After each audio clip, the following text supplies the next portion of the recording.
영광의 아버지. 에베소서 1장 15, 17절. 여기서 사도는 에베소 그리스도인들에게 그들을 위해서 기도하고 있다는 사실을 알려주고 있습니다. 그들을 위하여 감사하기를 마지 아니하며 하나님께 기도할 때에 그들을 언급하는 것을 멈추지 아니함을 알려주고 있습니다. 우리는 이미 사도 바울의 기도가 모든 기도가 그래야 하듯이 감사와 간구로 나누어져 있음을 알았습니다. 감사는 일반적인 찬미와 경배의 말을 포함하는 것입니다. 이제 우리는 사도가 하나님께 드린 간구가 어떠한 것인지를 알아보게 되었습니다. 우리는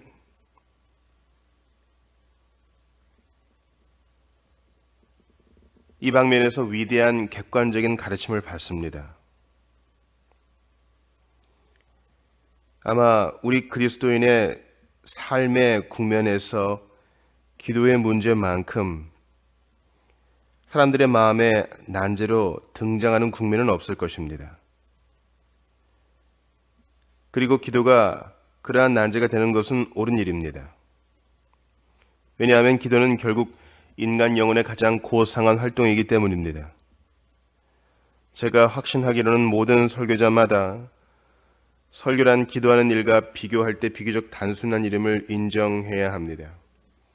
왜냐하면 설교란 사람들에게 말하는 것인 반면에 사람이 기도하는 것은 하나님께 말하고 있는 것이기 때문입니다. 많은 사람들은 기도를 하면서 정신을 집중시키기가 매우 어렵다는 것을 발견합니다. 다른 사람들은 그들의 간구를 하나님께 어떻게 말할 것인지, 어떻게 그들의 간구를 하나님께 아뢰어야 하는지를 잘 모르게 되어 곤란을 당합니다.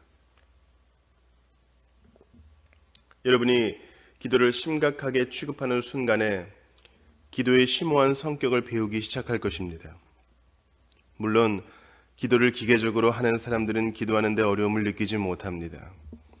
모든 것이 다 간단하여 보입니다. 그들은 주기도문을 되풀이합니다. 또한 몇 마디의 간구만을 아뢰일 뿐입니다. 그리고 그들은 기도하였노라고 생각합니다. 그러나 그 사람은 전혀 기도를 시작조차 안 한 사람입니다. 여러분이 기도에 일어나는 일이 무엇인지를 심각하게 대면하여 보는 순간에 기도란 우리가 행할 수 있는 일들 중에서 가장 심오한 활동임을 발견하게 될 것이 틀림없습니다. 우리는 얼마나 조금밖에 기도하지 못합니까? 우리는 기도에 대하여 얼마나 작게만 압니까?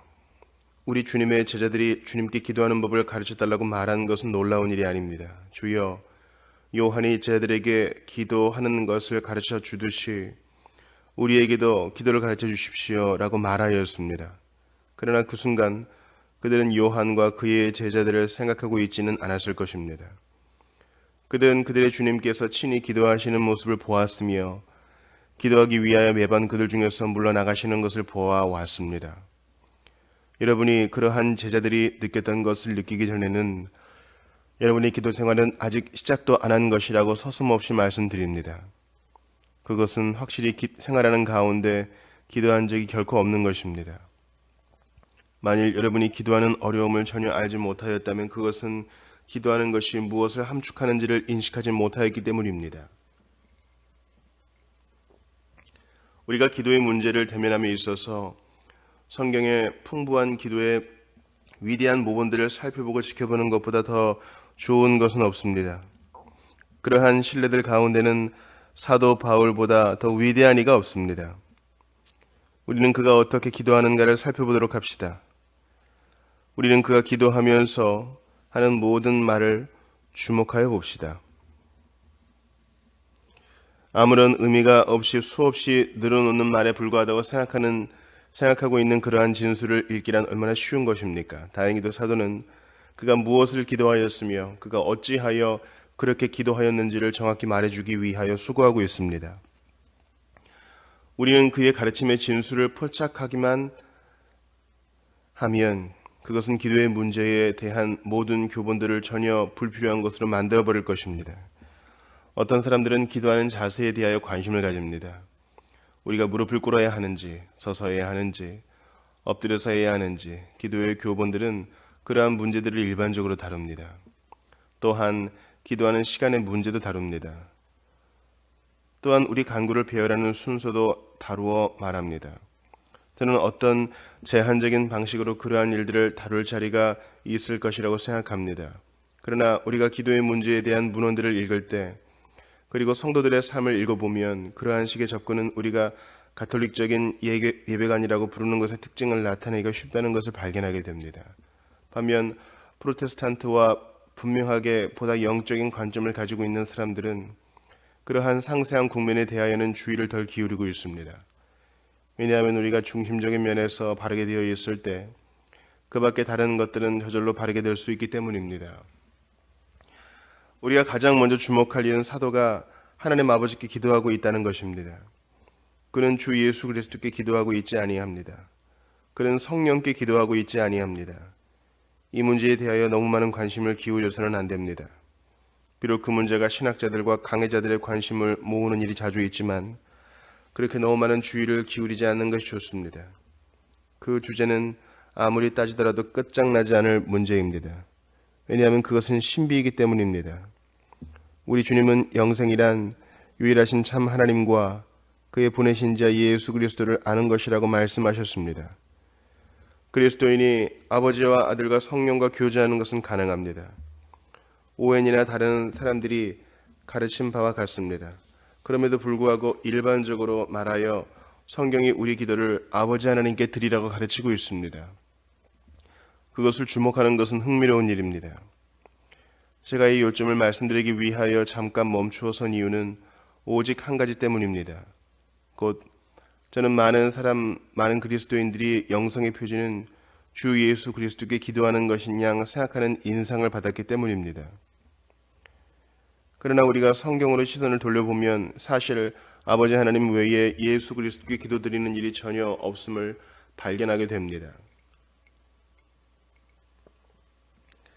여기서와 같이 사도의 기도는 정상적으로 아버지께 드려지고 있습니다. 주 예수 그리스도는 중보자이시지 목적과 대상은 아닙니다. 그는 우리를 아버지께 인도하는 분이요, 그를 통하여 아버지께 나아가는 것입니다. 그는 또한 대제사장입니다. 그는 또한 우리의 대표입니다. 정상적으로 우리는 그에게 기도하는 것이 아니고 주 예수 그리스도의 이름으로 또는 주 예수 그리스도로 말미암아 주 예수 그리스도만 의지하여 아버지 하나님께 아뢰는 것입니다. 사도 베드로가 우리에게 상기시키는 바와 같습니다. 그리스도께서 행하실 일은 오직 우리를 하나님께 인도하는 것입니다. 그 자신에게 인도하는 것이 목적이 아니고 하나님께 인도하는 것을 목적으로 취하는 분이 주님이십니다. 우리는 이 문제에 대하여도 너무 과중한 중요성을 주어서는 안 됩니다. 그럼에도 우리가 이 요점을 주목하여야 하는 것은 중요합니다. 왜냐하면 우리를 언제나 오도하려고 벼르고 있는 한 원수가 있기 때문입니다. 그 원수는 우리를 설득시키려 어떤 문제들에 있어서 거짓된 강조점을 두게 유도하려 합니다. 저는 이런 생각을 하였습니다. 오늘날 복음 전도자들이 부닥치는 가장 위험한 문제들 중에 하나는 아들의 위격을 강조한 나머지 아버지를 망각하는 것이 아닌가 합니다. 물론 저는 이런 말을 할 때 두려운 마음을 가지고 합니다. 우리는 아버지를 영화롭게 하시기 위하여 아들이 오셨다는 것을 인식하지 못합니다. 그는 또한 우리를 아버지께로 인도하기 위하여 오신 것입니다. 이런 방면에서 찬송가가 우리를 오도하도록 하는 수가 많습니다. 많은 찬송시들 중에 기도가 예수님께 드려지고 있습니다. 이 시점에서 성경과 찬송시를 비교하여 보는 것이 유익할 줄을 압니다. 사도 바울은 우리가 여기서 그리고 다른 모든 서신서들에서 발견하는 바와 같이 그의 간구를 하나님 아버지께 드리고 있습니다. 우리가 관찰할 두 번째 문제는 사도가 아버지께 기도하는 방식입니다. 우리는 이 문제에 대하여는 면밀한 주의를 기울이도록 합시다. 어찌하여 바울이 그러한 말을 하고 있는지를 유의하여 살펴보십시다. 그가 어찌하여 그러한 방식으로 그의 생각들을 표현하는지 알아보도록 합시다. 성경을 읽는 가장 좋은 방식은 성경의 구절들에 대하여 문제의식을 갖는 것입니다. 모든 구절마다 유심히 이렇게 물어보는 것입니다. 어찌하여 그가 이것을 말하였는지, 어찌하여 이 말이 왔는지. 우리가 주목해야 하는 가장 우선적인 것은 사도가 스스로 어떤 일을 상기하기 위하여 멈추어 선다는 것입니다. 그는 에베소의 그리스도인들에게 편지를 쓰고 있습니다. 그는 하나님의 은혜의 부요를 그들에게 깨우쳐주고 있었습니다. 또한 그들이 그러한 하나님의 은혜의 부요를 체험하였다는 사실을 사도 바울 자신이 기뻐한다는 것을 그들에게 알게 하였던 것입니다. 반면에 그는 하나님께 감사하고 싶은 마음을 가지고 있습니다. 그러나 그렇게 하기 전에 그는 그가 지금 무엇을 하려고 하는지를 스스로에게 상기하기 위하여 멈추어 섰다는 것에 주목할 필요가 있습니다. 이 점은 기도하는 일과 관련하여 가장 사활을 좌우하는 요점입니다. 실로 저는 이 요점이야말로 기도의 모든 문제를 좌우하는 열쇠와 같은 것이라고 역설하고 싶습니다. 저는 기도하는 것과 관련하여 일어나는 모든 난제들은 사도가 일반적으로 행한 바를 행하지 않기 때문이라고 주장하는 바입니다. 그는 무릎을 꿇지 아니합니다. 또는 서지도 아니합니다. 또는 그가 어떠한 자세를 취하든지 즉각적으로 말하기를 시작하지 않습니다.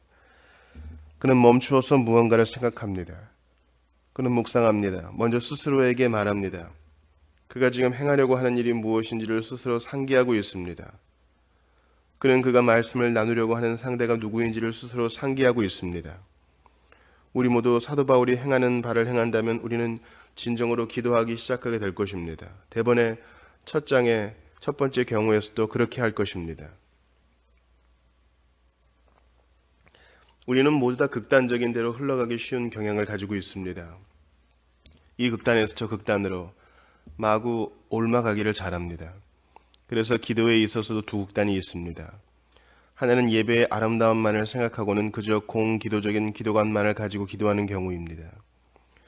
그런 경우에는 아름다운 말과 좋은 어구와 말과 어조의 아름다움을 최고로 생각하게 됩니다.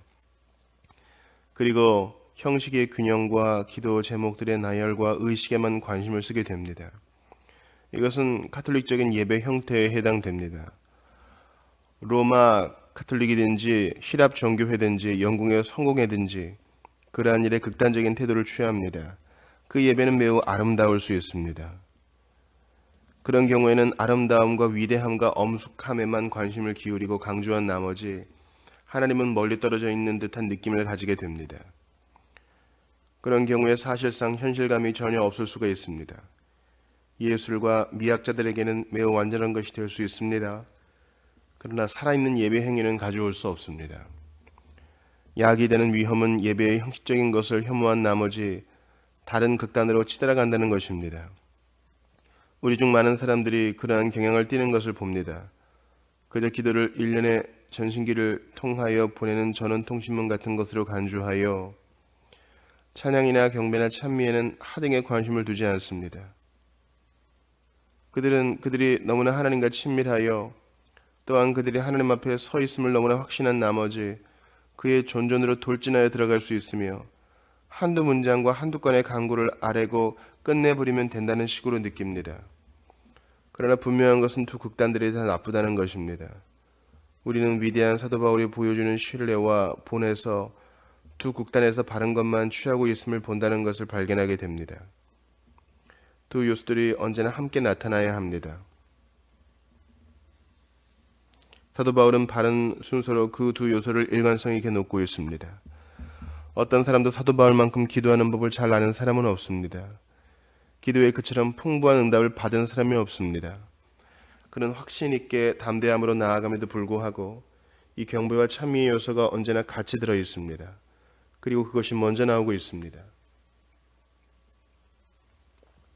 우리는 모두 다 사도의 가르침과 방식에 비추어 보면 잘못하였다는 느낌을 가져야 합니다. 우리는 멈추어서 생각하고 우리가 기도할 때 실제로 무엇을 행하고 있는지를 스스로 상기하는가. 개인적으로 저도 이 방면에서 실패하는 경우가 있음을 솔직히 고백합니다. 최근 어느 날 저는 어떤 문제로 하나님께 감사하고 싶었습니다. 그러나 동시에 긴박한 일로 바쁘기도 했습니다. 저는 긴박한 문제를 얼른 처리하기 위하여 하나님께 감사하는 일은 건성으로 빨리 해치우고 만 것입니다. 그러나 저는 제가 무슨 짓을 했는지를 인식하고 저 자신에게 이렇게 물었습니다. 이렇게 하는 것은 하나님께 감사하는 일이 아니다. 너는 내가 감사를 드리고 있는 자가 누구인지 인식하고 있는가? 그분에게 시선을 돌리고 있을 때의 모든 것은 옆으로 제쳐져 있어야 하는 것입니다. 아무리 긴박하더라도 다른 모든 일과 모든 사람, 모든 것은 그 다음에 문제여야 합니다. 하나님과 비교할 때 다른 모든 것은 무엇입니까? 멈추어 서서 기다리며 회상하십시오. 여러분이 하고 있는 일이 무엇인지 인식하십시오. 그러므로 어떤 말을 하기 전에 하나님에 관한 일들을 스스로 상기하는 사도 바울의 자세에 귀를 기울이십시오. 그는 우리 주 예수 그리스도의 하나님께 기도하고 있다고 말하고 있습니다. 사도는 어찌하여 이런 식으로 기도에 관한 말을 시작할까요? 어찌하여 그는 나는 기도하려 한다고 말한 다음에 바로 그의 간구를 아뢰지 않습니까? 답은 그가 의도적으로 말하고 있는 요점에 있습니다. 그는 알지 못하는 신에게 기도하고 있는 것이 아니라는 것을 의도적으로 말하고 있습니다. 그는 어떤 시인의 말과 같이 어떤 신들에게든지 자기의 영혼이 있음에 감사할지어다 라고 말하는 것과 같이 하지 않습니다. 아니지요. 사도는 그에게 알리움 받은 자신을 그에게 알리신 아주 확실한 방식으로 자신을 바울에게 나타내신 하나님의 존전에 들어가고 있는 것입니다. 우리는 구약에서 시편 기자와 다른 사람들이 아브라함과 이삭과 야곱의 하나님께 기도하고 있는 것을 발견합니다. 우리가 그러한 어구가 구약의 성도에게 어떤 의미를 가지는지 인식하기란 어려운 일입니다. 구약의 성도는 우레와 연병 속에서나 어떤 원수를 정복하여 물리치는 일들을 통하여 하나님의 능력과 하나님의 엄위에 대해 알았습니다. 하나님은 자신의 능력을 유대인들에게 나타내셨으며 자기의 위대함을 알게 하여 주셨습니다. 그들 유대인들은 하나님께 접근하는 것을 무서워하였으며 두려워하는 경향이 있었습니다. 그러나 그때의 그들은 하나님은 아브라함의 하나님이요 이삭의 하나님인 것을 기억하였습니다. 그들의 조상들의 하나님 이스라엘의 하나님인 것을 기억하게 되었습니다. 이는 그들로 하여금 그들이 아는 하나님께 기도하고 있다는 느낌을 갖게 한 것입니다. 이것은 구약의 가르침 중 진수와 같은 부분입니다. 경건한 이스라엘 사람들은 자기를 지으신 하나님을 언약의 하나님, 언약을 지키시는 하나님으로 알았습니다. 경건한 이스라엘 사람들은 아브라함과 이삭과 야곱의 하나님께 두렵고 떨림으로 나아갈 때에 그들은 실제로 다음과 같은 말을 하고 있는 셈이었습니다. 오 하나님, 저는 지금 주께서 저희 조상들에게 자신을 계시하신 당신을 생각하고 나옵니다.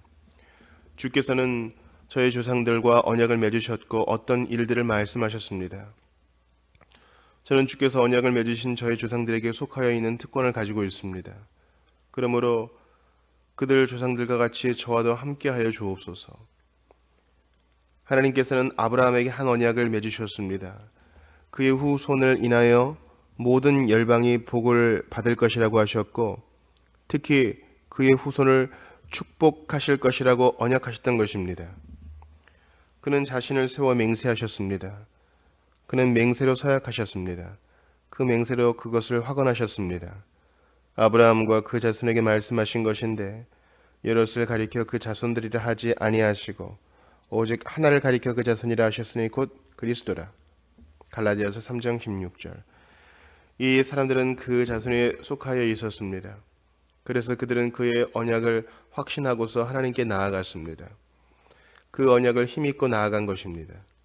우리 조상의 하나님, 아브라함의 하나님, 곧 이삭의 경외하는 하나님께 나아간 것입니다.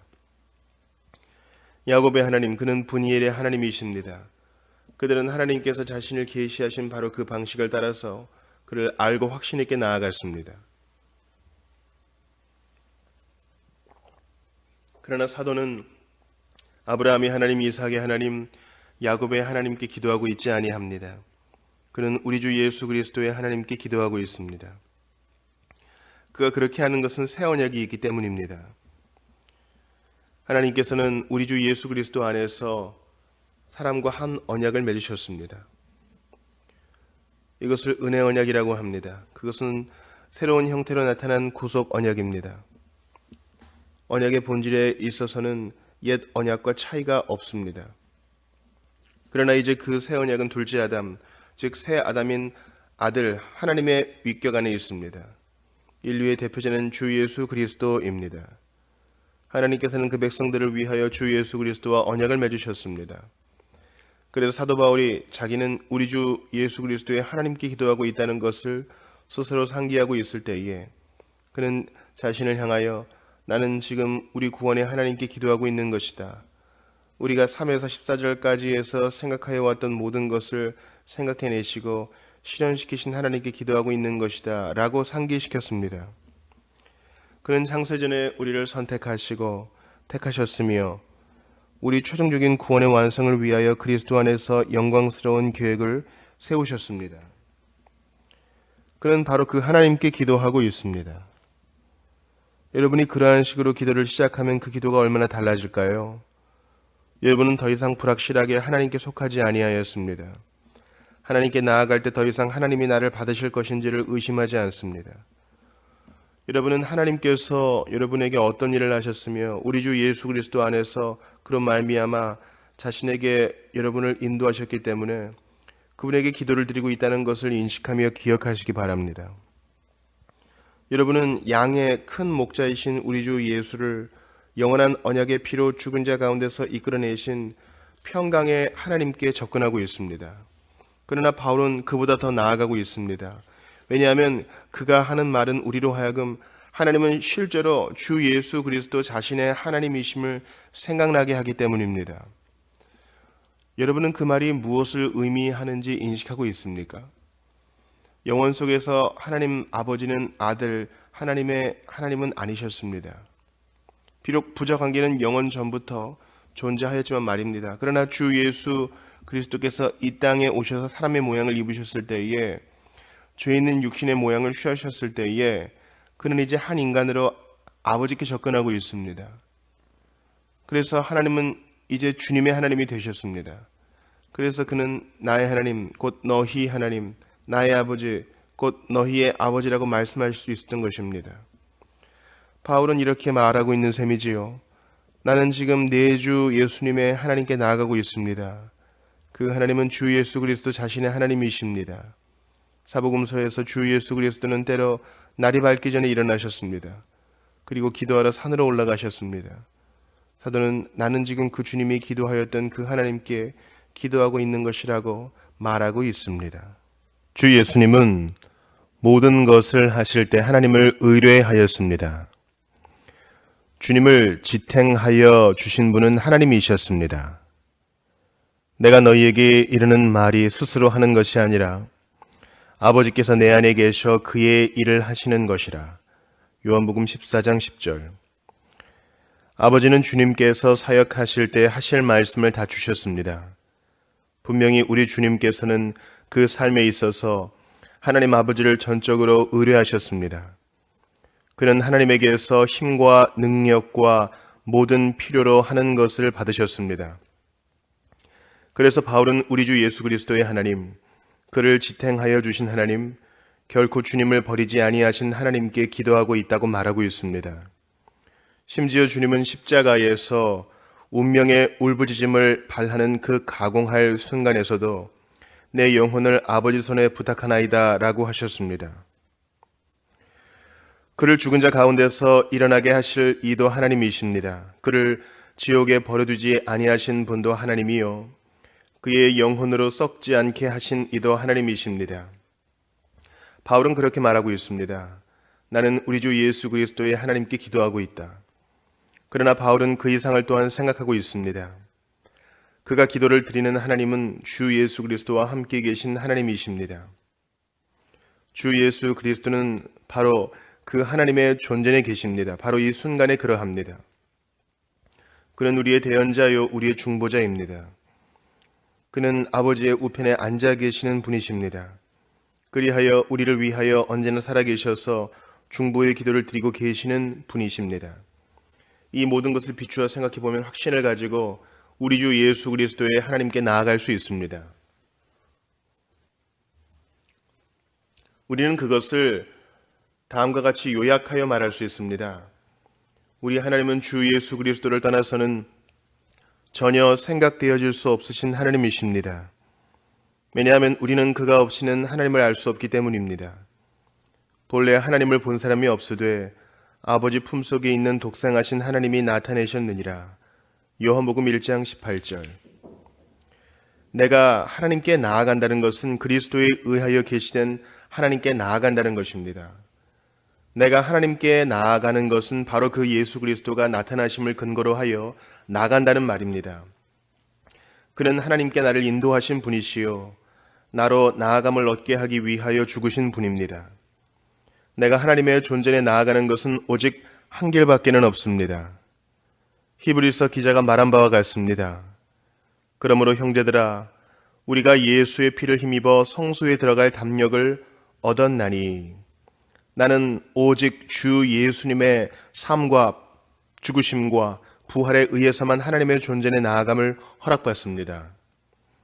나는 나를 구원하시기 위하여 그 아들을 보내시고 그리스도 안에서 지혜와 은혜의 모든 보화를 쌓아놓으신 하나님께 나아가고 있습니다. 내가 누리는 은혜의 풍성은 우리 주 예수 그리스도의 하나님께로서 온 것입니다.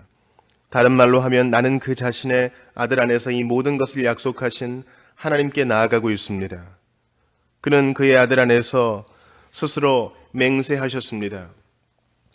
여호와는 언약을 주시기도 하시고 지키기도 하시는 하나님이십니다. 그는 결코 자기의 말을 폐하지 않을 것입니다. 하나님 여호와는 이 모든 것을 그의 아들 안에서 내게 말씀하셨습니다. 절대로 선지자들이나 어떤 형태로나 어떤 부분으로가 아니고 오직 그의 아들 안에서만이 모든 것을 말씀하셨습니다. 그래서 사도는 이 에베소서 3장에서 우리가 그 안에서 그를 믿음으로 말미암아 담대함과 하나님께 당당히 나아감을 얻느니라고 말합니다. 하나님께 기도할 때마다 우리는 이 모든 것을 스스로 상기하도록 해야 합니다. 주 예수 그리스도 때문에 믿음의 담대함과 온전한 소망의 확신을 가지고 하나님께 나아가야 합니다. 그리고 이 모든 것을 생각하고 회상하기 위하여 멈추는 일에 실패해서는 안 됩니다. 사도는 언제나 기도로 말하기 전에 그 일을 먼저 합니다. 그러나 사도는 무언가를 더 첨가하고 있습니다. 그는 하나님을 우리 주 예수 그리스도의 하나님일 뿐 아니라 영광의 아버지라고 묘사하고 있습니다. 이 부여는 주석가들을 고통스럽게 하였습니다. 어떤 사람들은 그 말이 영광의 하나님, 우리 주 예수 그리스도의 아버지라고 읽어야 한다고 말하므로 문제를 해결하려고 애를 씁니다. 그러나 그렇게 하는 것은 억지를 부리는 것입니다. 두 어구가 떨어져 구분되어 있습니다. 흠정에게서는 그 점을 아주 명확히 나타냈습니다. 우리는 이러한 말씀을 두렵고 떨림으로 해석하도록 합시다. 그러한 말을 하는 나는 누구입니까? 우리가 그러한 말을 접근할 때 모세에게 하신 말씀들이 타는 불 가운데서 들렸다는 것을 기억하는 것이 좋습니다. 이리로 가까이 하지 말라. 너의 선 곳은 거룩한 땅이니 내 발에서 신을 벗으라. 영광의 아버지. 이 말이 부분적으로 하나님은 스스로 모든 영광의 원천이시요 모든 영광을 입으실 분이라는 의미임이 명백합니다. 성경에는 그러한 구절이 많습니다. 히브리서 12장에서는 하나님을 모든 영의 아버지라는 표현으로 부르고 있습니다. 야고보서에서는 어두움이 조금도 없으시며 회전하는 그림자도 없으신 빛들의 아버지라는 묘사를 봅니다. 이사야서에서는 하나님을 영원한 아버지, 영존하시는 아버지라고 부르고 있습니다. 그러므로 영광의 아버지라는 말은 모든 영광의 셈이요 모든 영광의 원천이라는 의미입니다. 우리는 영광에 대하여 무엇라 말할 수 있습니까? 말로는 표현할 수 없습니다. 하나님은 영광이십니다. 영광은 주 하나님, 전능하신 그 하나님의 모든 탁월하심과 모든 완전하심과 모든 속성들을 다 함축하는 표현입니다. 그렇기 때문에 성경에서 때로는 하나님이 영광이라는 말로 그냥 불려주시는 경우가 있습니다. 하나님의 궁극적인 특성은 영광입니다. 그는 스스로 안에서 영광이십니다. 그의 본질은 영광스럽습니다. 그의 본질은 말로 할 수 없이 절대적으로 완전하십니다. 그러므로 우리는 이 영광의 아버지라는 표현 앞에 기이함으로 서 있을 수밖에 없습니다. 스데반이 신문을 당하여 사내들인 공회당에서 말할 때 그의 한 말을 기록으로 알 수 있습니다. 사도행전 7장에 보면 그는 이스라엘 자손들의 역사를 그들에게 상기시키고 있으며 영광의 하나님께서 우리 조상 아브라함에게 보였다고 말하였습니다. 영광의 하나님이요 영광스러운 하나님이시여. 그는 하나님의 영광은 조금도 손색이 없으며 말로는 묘사할 수 없다는 것을 그들에게 깨우쳐 주고 있었던 것입니다. 그는 감히 가까이 할 수 없는 빛 가운데 거하는 분이십니다. 어느 누구도 그를 본 사람이 없습니다. 그런데 우리는 기도로 그분께 나아가고 있는 것입니다. 더 나아가 하나님께서 행하신 모든 것은 그의 영광을 나타내는 것입니다. 바울은 14절에 그의 영광을 찬미하게 하려 하심이라는 말 속에서 구원의 계획을 묘사하는 일을 마치고 있습니다. 바울은 로마서에서 그리스도께서 아버지의 영광으로 죽은 자 가운데서 살리심을 받았다라고 말합니다. 그가 행하신 모든 일은 전부 다 하나님 자신의 영광을 드러냅니다. 하늘이 하나님의 영광을 선포하고, 여러분은 해와 달과 별들, 꽃들과 모든 피조세계 속에서 하나님의 영광을 보십니까? 그들 모든 것이 다 하나님의 영광을 선포합니다. 그가 행하실 모든 것은 영광스럽습니다. 아름다움과 다른 모든 방면에서 완전합니다. 저는 주 예수 그리스도께서 행하신 가장 위대한 일이 하나님의 영광을 나타내신 것이었다고 경외하는 마음을 가지고 말씀드립니다. 그의 대제사장적인 기도에서 그는 다양한 여러 가지 방식으로 스스로 그렇게 하였다고 말씀하고 계십니다.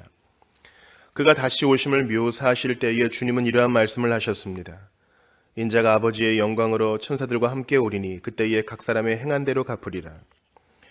그가 행하신 모든 일은 자기 아버지를 영화롭게 하려는 목적을 가지고 있었습니다.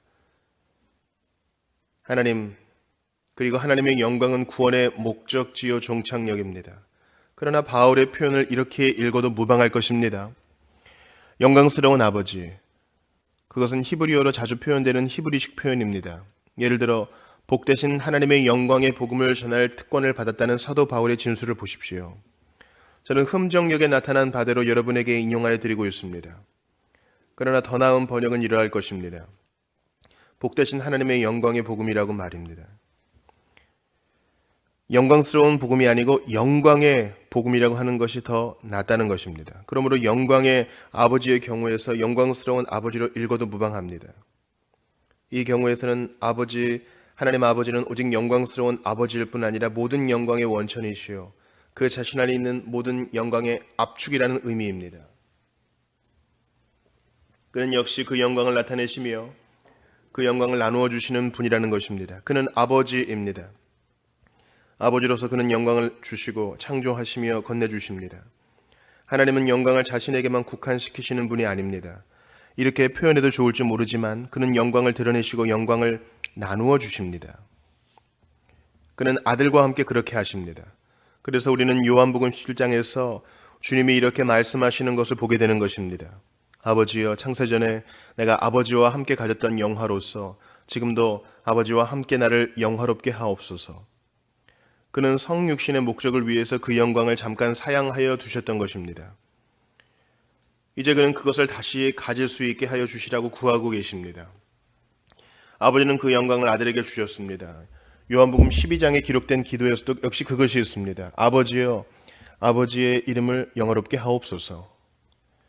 사도 베드로는 이렇게 쓰고 있습니다. 저희는 저를 죽은 자 가운데서 살리시고 영광을 주신 하나님을 그리스도로 말미암아 믿는 자니 너희 믿음과 소망이 하나님께 있게 하셨느니라. 베드로전서 1장 21절. 아들이 땅에 계실 때에 아버지는 아들을 영화롭게 하셨습니다. 그는 이적을 행하는 권능을 주셨습니다.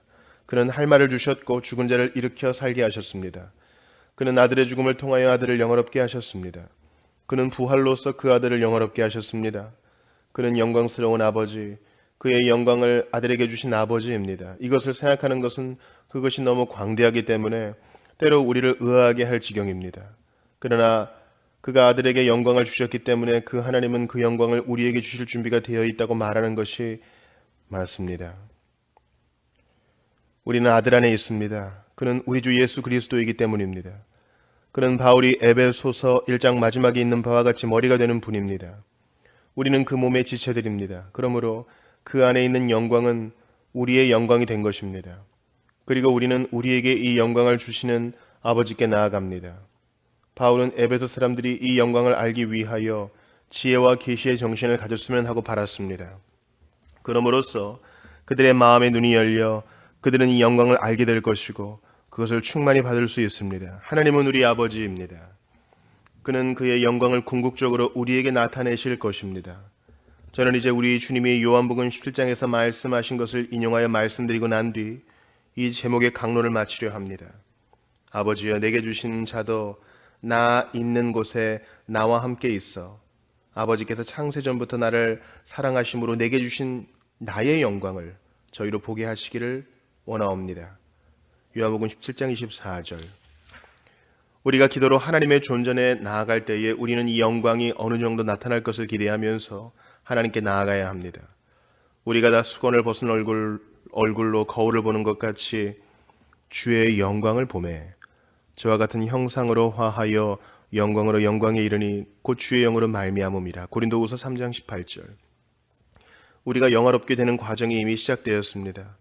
언젠가 그 과정은 완성될 것입니다. 우리는 영에 있어서뿐 아니라 우리 몸에 있어서도 영화롭게 될 것입니다. 우리는 영광의 아버지의 존전에 서게 될 것이며 그를 보게 될 것입니다. 우리가 영광의 아버지께 나아가 말씀드리려고 하고 있다는 것을 생각하기 전에는 기도하려 들지 마십시다. 우리는 두려워할 필요는 없습니다. 우리는 경외함과 경건한 두려움으로 나아가야 합니다. 이는 그의 영광스러운 성품 때문입니다. 그러나 동시에 우리는 담대함과 확신을 가지고 나가야 합니다. 왜냐하면 그는 우리 주 예수 그리스도의 하나님이시기 때문입니다. 주 예수 그리스도 안에서 그로 말미암아서 하나님은 우리 아버지이시기 때문입니다. 그러므로 우리는 이렇게 기도합니다. 하늘에 계신 우리 아버지, 당신의 이름이 거룩히 여김을 받으시옵소서. 그리고 만일 우리가 그런 식으로 출발하면 결국 그릇되이 나아갈 수 없습니다.